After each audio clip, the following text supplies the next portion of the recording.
let's give this great wrestler who is a funny guy too, like let's give him some character. And here we go with Team Hell No, or Team whatever whatever they're called. And look, and now he goes to a place where sure they appreciate his wrestling ability probably more than they do his creativity as far as his character is concerned.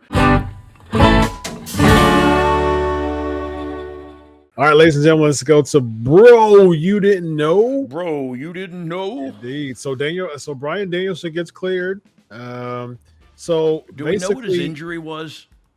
I mean, you're a doctor. I'm a psychology doctor, not a medical doctor. Wait, didn't he hurt his head? Yeah, so I do know about CTE. That would be my concern, right? CTE, yeah. So seemingly that's what happened to him. I don't know for sure. I wasn't the doctor that cleared him, or I wouldn't know.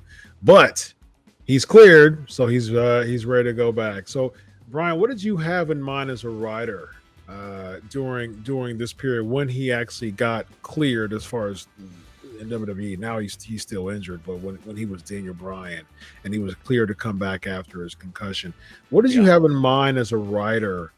During that period when he got cleared and had the tag match with Shane McMahon against Kevin Owens. It was all about, look, that was not my ideal match to bring him back into or story, but it did involve Shane, and so I knew we were going to put some time into it, and it did involve Kevin and Sammy, and they're great. So what I thought is we got to get past this guy who is a great wrestler, and we got to get and you'll remember, he had a hemp title. That was during my era. we talked him into spending the money on a hemp title. And I said, man, you can sell these things. He was the Earth guy, and he was the environmentalist. Sorry about that. Team Hell No. That was over huge, and it just seemed to come to an end, Brian. That was one of the best things I think I had seen on the show in years, and then all of a sudden, what happened? Well, he turned face, with Rowan. Right? Yeah, that's the issue. Is we're gonna turn him babyface, and we need to do this because to even out the roster. And look, sometimes in those late nights, you get to looking at that roster trying to come up with something for this week, and all of a sudden you're moving or turning people heel on Tuesday, it's like wait what? so you know how that goes. But that was, as a lead writer, let's give this great wrestler who is a funny guy too, let's give him some character. And here we go with Team Hell No, or Team whatever they're called. And and now he goes to a place where sure they appreciate his wrestling ability probably more than they do his creativity as far as his character is concerned. But I think without that character play in WWE, he's not the huge star. I agree, man. Daniel Bryan, the way they're booking Bryan Danielson is so weird. I just think Khan is just booking him so weird. He comes in as just a kind of like the quiet, type of David style, versus Goliath, like the David style babyface in the beginning, which I wasn't opposed to because in ROH during his babyface days, he played that role a lot. He's a small character, but he's, huge and powerful in presence and in stature and in his ability. He may not seem like the most intimidating person, but get in the ring with him, he'll show you different. Catch some of those kicks. Yeah, exactly. But then he does the heel turn that just came out of nowhere when he was feuding with Paige, and then he turns babyface again-ish when he's feuding with Moxley because of Regal, and then he recently cut a promo, a few weeks ago to elicit heat, but they're supposed to be pushing Yuta because they're a babyface stable, but he said, okay, I came out of the heel, tunnel for a reason.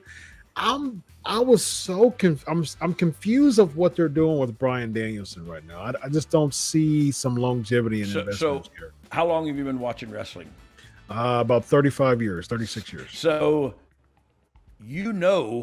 what they're doing is wrong. How come they don't know it? You know what I mean? Because they're looking for props. How come they don't know it? Yeah, and look, I agree with you. If you're confused about what his character is and who he is, that is the worst place to be. Yeah. Because wearing a gray hat, there might be those tweeners, you know what I mean? DX is a tweener, but eventually you go to one side or the other because that's how I got to book you against the antagonist or the protagonist. You know what I mean? Yep. You know, Brian, it seems like the word to describe what we're looking at, and I would love to see of why you think this is, and if you agree with this, exactly what Chris said. There's a lack of focus. Yep. There's no focus on individual people. Why do you think that focus has become lost? I honestly think with WWE, I don't know what I think they like the one guy. You know what I mean? They like to have that one guy that does everything, and but I think AEW could have several guys. I just think they have so many people that to utilize all 170 people or whatever. Yeah. You're going to go weeks without seeing somebody on TV. And I don't know, man. You could cut that roster in half right now. Absolutely. And do, because look, also cut it in quarters and challenge yourself creatively. All the time when those tours went overseas and I had a chicken salad roster, it challenges you creatively, and you come up with some of the best shows.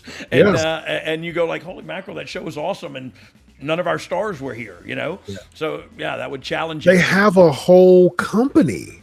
They have Ring of Honor. You know, I mean, like, to me, that just doesn't... You can cut 40 people... 100%. Who've had a Ring of Honor and put them on Ring of Honor. And you can use that money to hire... Bryan James. Yes. Seriously, can we cut Thank you. some of the Thank you, everybody. Man, right here, are you out of your mind? Come on. Yes, indeed. Why?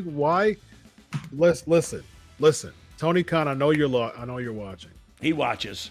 Road Dogg Brian James should be the head writer, lead producer of Ring of Honor. Period. I would love to work at Ring of Honor. Yes, indeed. Because you know what? If that's their feeder, then that's where I get the young guys who are going up next. Yep, I would be honored with that. Yes, indeed. Well, I'm honored for you to be on this show, Brian. Ditto, kiddo. Yes. Ladies and gentlemen, Bryan James, the Road Dogg, the former WCW World Heavyweight Champion. And as my friend Black Bart would say, ain't a dadgum thing you can do about it, ladies and gentlemen. Vince Russo. This is the Wrestling Outlaws. Hold on, before you do the woo, he's got to do the Brian. What is it? Road Dogg Links. What is it? He's got to do the Road Dogg Links. It's ROADDOGGLINKS.com. RoadDoggLinks.com. You'll find all things Road Dogg there. Thank you for giving me that opportunity. I'm sure that Sportskeeda will give you some pub on the description or on the video. RoadDoggLinks.com, ladies and gentlemen. Road Dogg Brian James and Vince Russo. Follow them on the tweeters, the Twitters, or the Apples. The Apples and Spotify's and just Bob Goggle their information. They'll be all right, man. It's worth a gaggle. Follow me at Chris Prolific, ladies and gentlemen. This is the Wrestling Outlaws. Solo.